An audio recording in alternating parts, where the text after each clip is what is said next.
Yesu ashimwe, mumeze mute? Nizere ko mumeze neza mwese abadukurikiye kuri Eke Wacu TV, nizere ko mumeze neza kandi mushima Imana.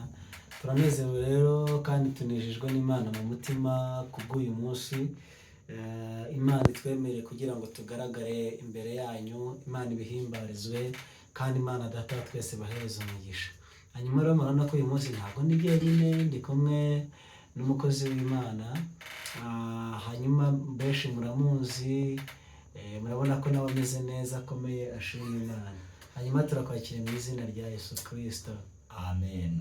Imana iguhereza umugisha kuba uyu munsi wemeye kuza kubana natwe. Hanyuma tugiye gukorana ikiganiro gito cyane.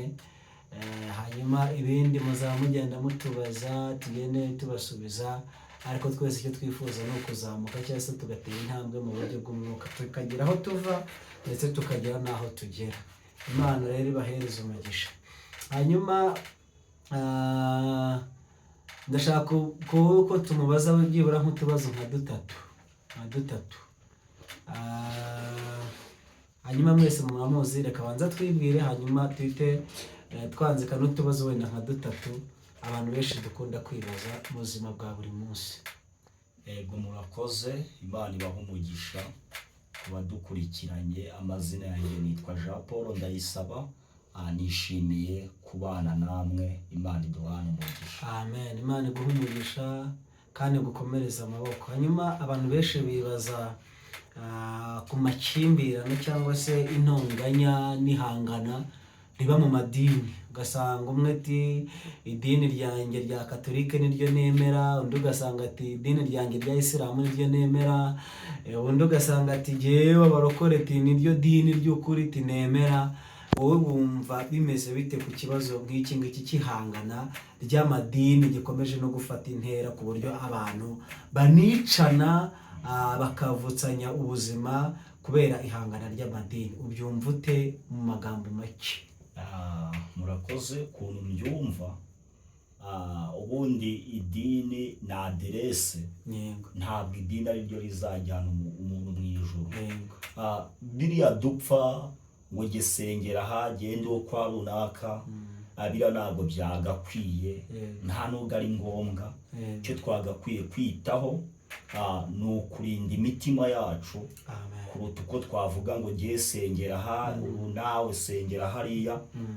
Biriya ntabwo ari byo by'ingenzi. Nk'abakristo ntabwo twagakwiye kubipfa, nta nubwo ari nabyo Imana yadutumye, ahubwo Imana ishaka ko dukiranuka, twarangiza tukayitunganira, tutitaye ngo dusengera hariya. Kuko n'umuririmbyi aravuga ngo buri muntu mu itorero abo wejejwe muri ryo. Nuko nguko ndi kubyumva. Imana iguha umugisha. Hanyuma hari akandi kabazo abantu benshi bakunda gukurikirana imbuga nkoranyambaga.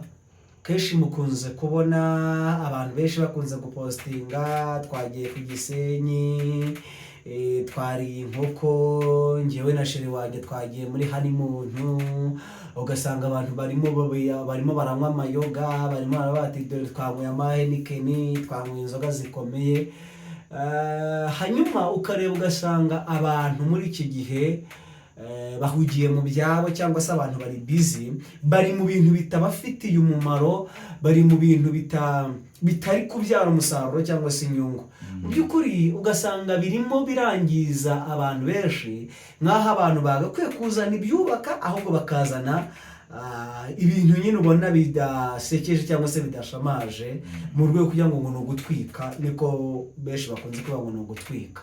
Ubona ibi bintu abantu barimo barikora muri iki gihe cyangwa se muri iyi minsi turimo, cyane ko biri kunze kuvuga ngo turi mu minsi ya nyuma cyangwa se iminsi y'imperuka, ubona bitazagira ingaruka ku bazadukomokaho cyangwa se ku barimo barakizwa, barimo barazamuka?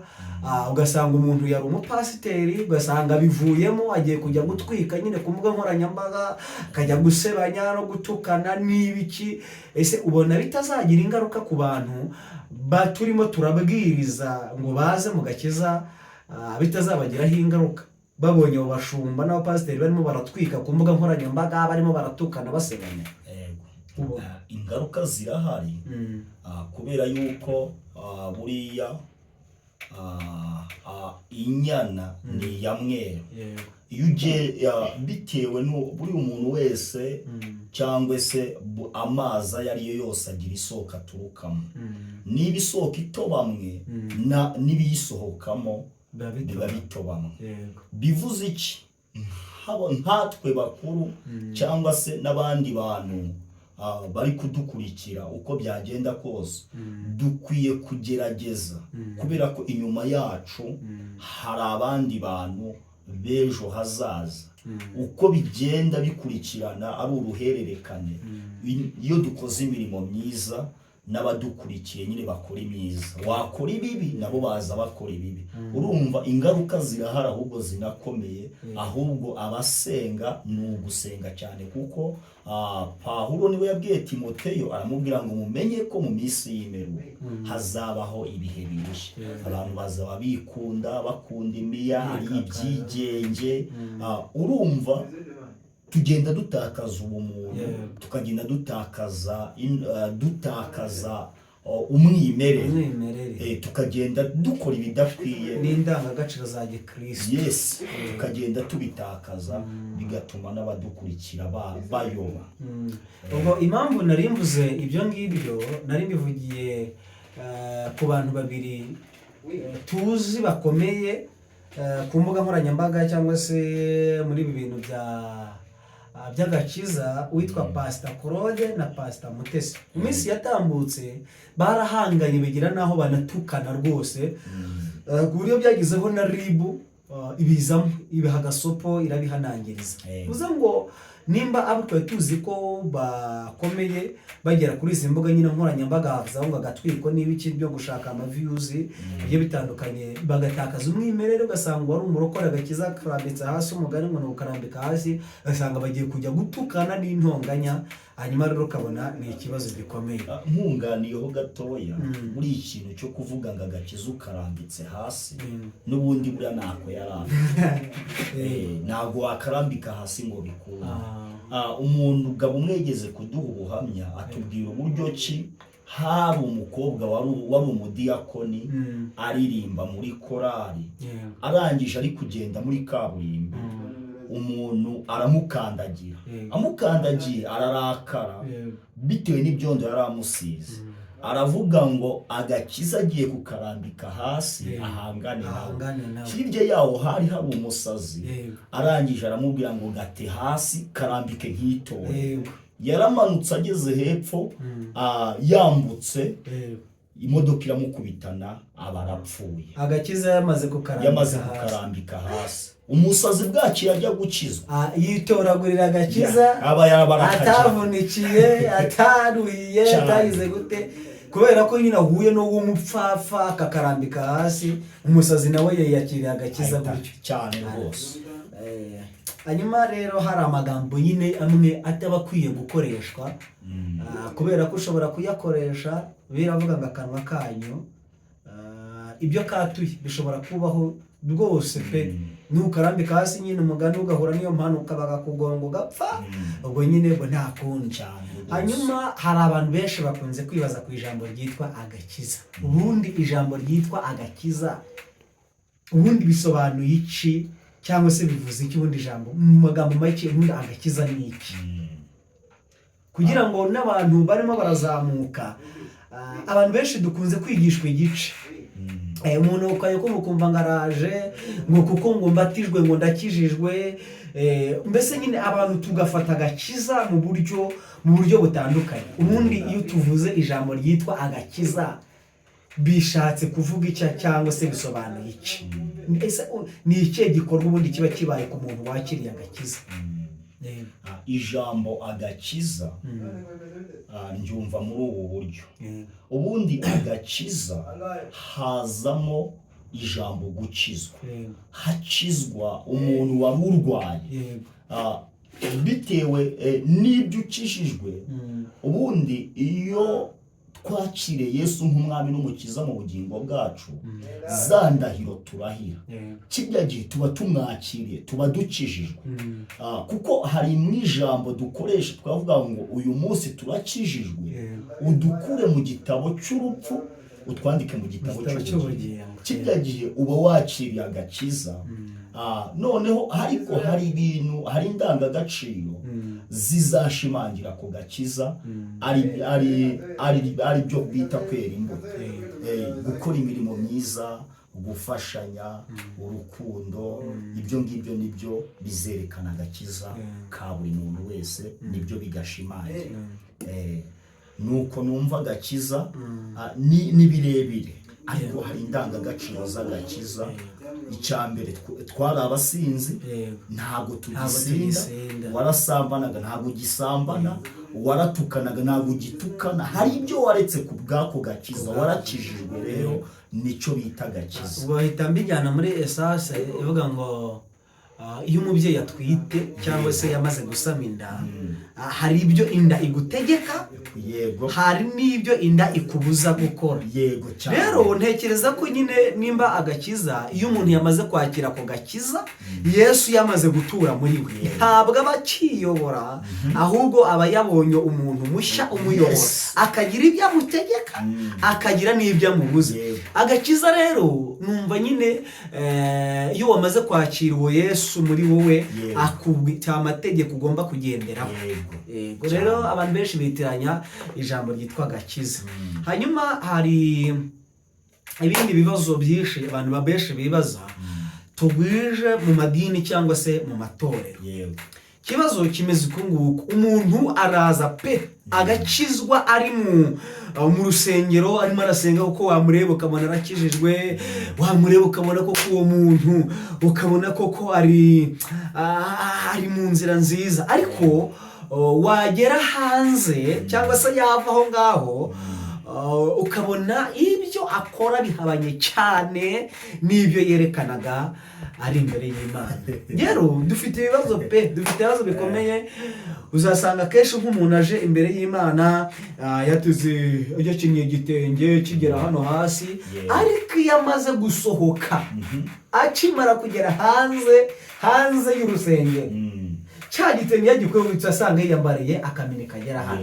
Ndi kwibaza agakiza n'ubusirimu ubundi bikwiye gutandukanira hehe? Ko mbona abantu benshi bari kuvanga agakiza n'ubusirimu.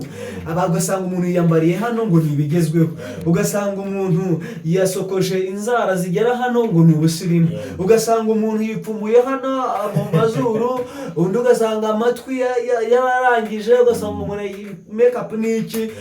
Kwibaza agakiza ubundi n'ijambo ryitwa ubusirimu, ubundi umuntu akwiye kubihuza gute kugira ngo imbuto cyangwa se abatureba barusheho kutubonaho imbuto z'agakiza? Yego. Buriya hari ijambo Petero yavuze, aravuga ngo niba mwarasogonye mukamenya ko uwo mwami agira neza, aravuga ngo nimumwegere, niwe buye bizima.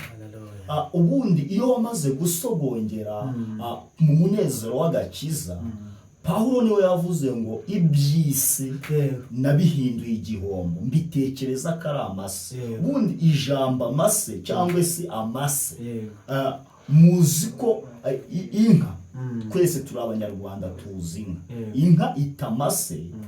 Ayo mase ntago ikintu aba amaze avamo ifumbire ku bayakeneye, ariko amase nta kindi kintu ushobora kuyakoresha. Pawulo we ibaze kuba yarabonye bya bindi yari yiringiye akabibona nk'amase. Hari ibintu tuba dukwiye kubona nk'amase igihe twamaze kwakira Yesu Kristo. Niba mbere twarambaraga, twari dupfumuye amatwi, niba mbere twari dufite amadirede, iyo wamaze kwakira Kristo, kimwe mu bintu ahindura umubiri wawe, yarangiza agafata bya bindi ubundi umubiri w'umuntu Imana yawuremeye kugira ngo umubiri waremeye guhimbaza Imana. Ubwo rero mwese umubiri wawe wahimbaza Imana, hariho ibintu bidasobanutse. Ntabwo ubusirimu ntabwo bubangamira agakiza kawe, ariko ubwo busirimu iyo wakiriye agakiza ugomba kubitwara mu buryo bw'agakiza. Mwese si hari abantu. Ikindi cya kabiri, imbuto twera twaramaze gukizwa, akenshi no mu myambarire zizamo. Abantu benshi baravuga ngo agakiza kaba mu mutima. Ako gakiza ko mu mutima katagaragara inyuma ntabwo nje nemeranwa nawe, kuko niyo umuntu agiye muri kantine hari icyapa umuntu hasanga kiba cyanditse ngo hano iyi kantine harimo amata, hari capati n'ibishyimbo, hari imigati, hari icyayi, ukinjiramo uzi yuko mw'imbere muri iyo kantine ibyo bintu birimo. Rero nanjye umugani wawe byo kwanga agakiza ngo kaba imbere, ibyo tubona inyuma nibyo bitwereka ibirimo imbere. Hanyuma biragoye ariko icyo twifuza ni uko abantu bakwiye gusobanukirwa agakiza. Nimba mu by'ukuri umuntu ameze nka butuku akunze iby'isi agakunda n'ibyo mu nzu y'Imana byose ukabivanga, ntabwo byakunda, ntabwo byashoboka. Hari ijambo Pawulo yavuze arangije abwira abayuda, asobanura abayuda nyakuri. Ubundi gukizwa, iyo wakijijwe ugomba kuba umuyuda nyakuri. Aravuga ngo umuyuda ni muntu ki? Arabisobanura avuga ngo ni abantu babikijwe. Ntabwo wafata ikintu ngo ukibike, ntabwo wafata amazi ngo uyabike mu gikoresho cyanjye, ntabwo wafata isafuriya utekeramo ngo uyitekeremo itogeje ngo ibyo biryo bizasohokamo ngo bizarye. Abafarisayo Yesu abivuga neza, avuze ngo muzabona ishyano banditse abafarisayo mwanjyana ngo mwoza igikombe inyuma ariko muri imbere cyuzuyemo. Uko byagenda kose kurimba inyuma byose bijyana nuko no mu mutima umeze. Tugomba kumenya ko turi ibibitsanyo, tubitsemo ubutunzi butagira akagero buri muri Kristo Yesu. Ntabwo biba bikwiye, nta nubwo ari na ngombwa umukristo w'ukuri. Hanyuma Imana ibahe umugisha. Abandi mufite ibibazo bigiye bitandukanye muzagenda mubibazamo hasi muri komenti, tuzafata umwanya wo kubisubiza ku munsi wo kuwa gatandatu. Tuzicara tubisubize kabisa ibibazo byose muzagenda mubaza. Hanyuma rero turagushimiye, Imana iguhereze umugisha. Hanyuma dushimiye n'abantu bose mwadukurikiye, mukande subscribe, like, share ndetse na comment, kugira ngo n'abandi bafite ibibazo bigiye bitandukanye nk'ibyo wari ufite bagende basubizwa. Musharinga ikiganiro benshi bakibone, basobanukirwa Imana, basobanukirwa agakiza, basobanukirwa ijambo ry'Imana, turusheho gufashanya muri uru rugendo, kandi Imana Data wa twese bakomereza amaboko. Hanyuma rero ufite ubuhamya cyangwa se ibitekerezo wakwandika muri komenti, kuko ubuhamya bwawe nawe burakenewe kandi bwafasha abandi. Imana ibahereze umugisha, tubasabira umugisha mu izina rya Yesu. Bye bye.